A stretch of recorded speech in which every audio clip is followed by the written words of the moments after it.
What is up, guys? Welcome to Mac Coasters. Now, this is my first ever YouTube video. So today, we are going to be giving the top 10 rides at Silver Dollar City. Now, Silver Dollar City is a theme park based in Branson, Missouri that I have been to basically every year of my life, and it is my home park. So we're going to start with honorable mentions. First honorable mentions, it's not a ride, but it's an attraction. It's the Grandfather's Mansion. Just very trippy stuff. Walking through the mirrors, down. It's a good experience. Another honorable mention I'd have to give to Marvel Cave. The whole reason why Silver Dollar City started off as a theme park is because of Marvel Cave, and it's just really cool. I'd say it's probably the highlight attraction of the whole park. If you're going, I would definitely recommend going to Marvel Cave. And then my final honorable mention is the world-famous train ride. Okay, now enough with the honorable mentions. We're going to start at number 10. And at number 10, I give it to Flooded Mine.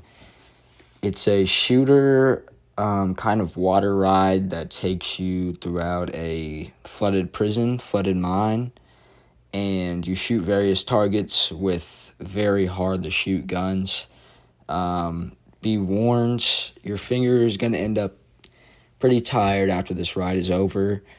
But the animatronics are just very, I'd say they're not the newest, but,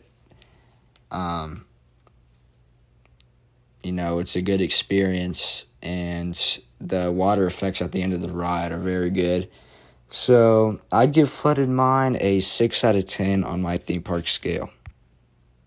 Getting the number 9 spot is American Plunge. American Plunge is located right next to Wildfire, near the front of the park. It's a pretty filler attraction. Not bad by any means. It's a basic log flume. Not very good theming throughout, I'd say. It's a pretty old ride. But the drop at the end is pretty good, and it gets you wet, so I'd say it's a really good filler attraction, but I have it at number 9.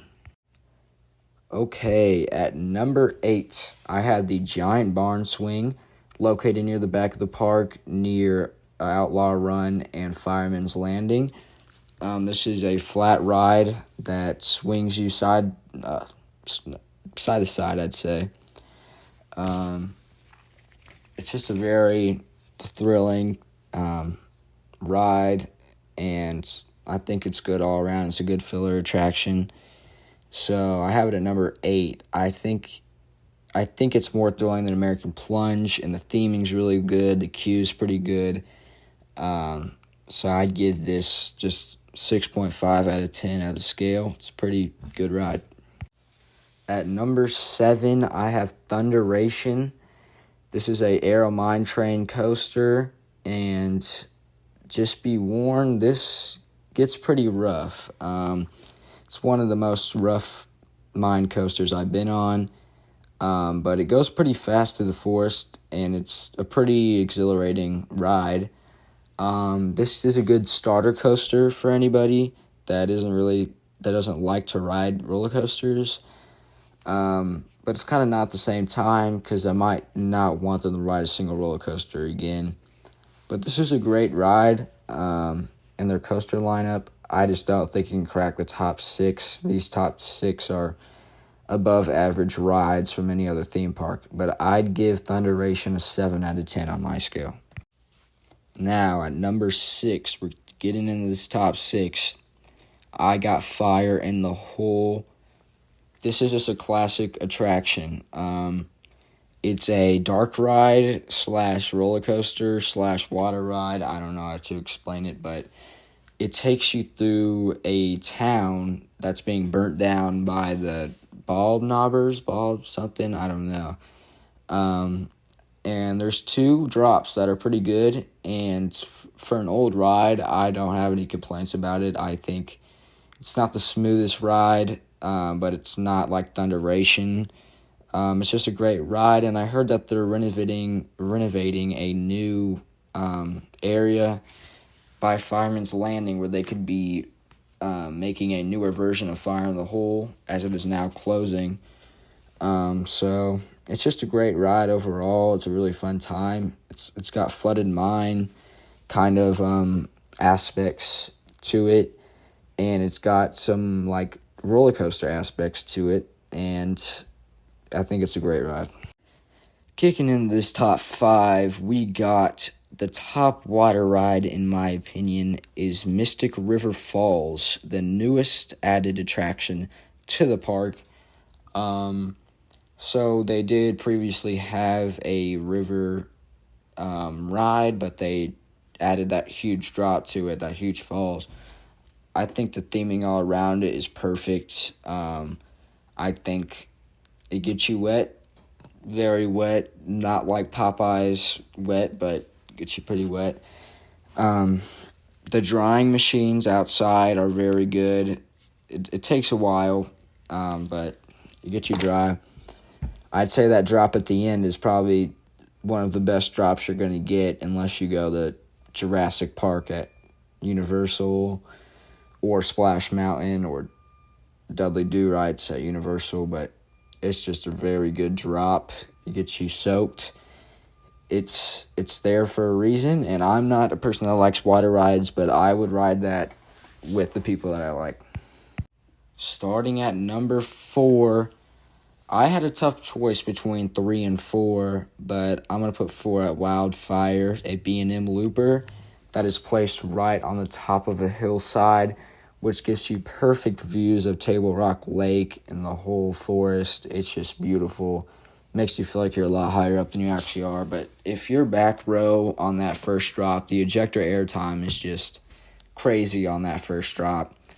But everything else is pretty tame. The inversions are very smooth. I'd also say if there's a person that's first riding a roller coaster, this will get them over their fears of roller coasters because it's great. It's really smooth. I feel like they want to ride it again. And it's just a great roller coaster, smooth. Every park needs a B&M looper, and I think it's very good. All right, top 3. This is very controversial for people, but I'm going to put Outlaw Run at 3. Now, the reason for Outlaw Run being at 3 is, it has the inversions and it's fast, but I'm not a fan of wooden roller coasters. I don't know if that's just me, but I don't know. It doesn't blow me away at anything. The 2 barrel rolls really weren't exciting. I feel like it really loses momentum on a second barrel roll. So, I don't know. It's a lot better than Wildfire. I'd say it's more intense, and I really like that. But I think it's really overrated, and it's not really convenient. It's all the way in the back corner of the park, while Wildfire is right there. You walk in, go down the hill, and then take a left, and you'll see American Plunge and Wildfire. It's really convenient. But Outlaw Run is just really in the back, and it takes a lot of time to get over there, and the only other attraction there is the giant barn swing. But the coaster itself is great. I wouldn't say the coaster's better than these next 2. I just think it's really overrated, but it's a great roller coaster in my opinion. Number 2, I'm giving it to Powder Keg. Powder Keg has the most forceful launch I've ever been on. The launch takes you from 0 to 60 in 1 second, and those airtime hills really just get you out of your seat. It's like it's trying to flip you out of your seat, and that track change, you can really tell when it changes. Now, it is a really weird coaster. You actually go up the lift hill in the middle of the ride, which is weird, but I don't know. I kind of like that aspect. It's like a 2-part roller coaster. Location is kind of weird, too. I'd say this location is kind of hidden, and every time I go there, the line is always so long because the wait of having to move the track, and then as the wait to launch, it just takes a while. And when I went there, only running 1 car, so that just took even longer. But it's just an experience, and that's all I have to say about it. the final ride, I bet you've already guessed it. It's Time Traveler. Just an amazing ride. I wouldn't say it's perfect, but it's amazing. That first drop out of the station, if you're sideways, backwards, frontwards, it's just amazing. If you're back row on that first drop, you just get whipped down it. Me and my friend went backwards on it, and we did not see it coming.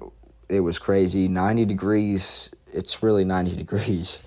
And then I've rode this probably over 30 times, and every time it's different. But it really feels like you're floating when you're on it, like when you're just spinning, and like when you do those inversions, like I just let it carry me out of the ride, and it's just great. That first launch is pretty impactful, which I did not expect, but that second launch really is just, it's a flaw. It just launches you go up, and then you're in the train, but still a great ride, and it's great location, very close to the park. So that's my top 10. Yes, it's controversial, but I've been to Silver City my whole life. That's just my opinion. Thank you for watching my first ever video on Mac coasters, and please like and subscribe.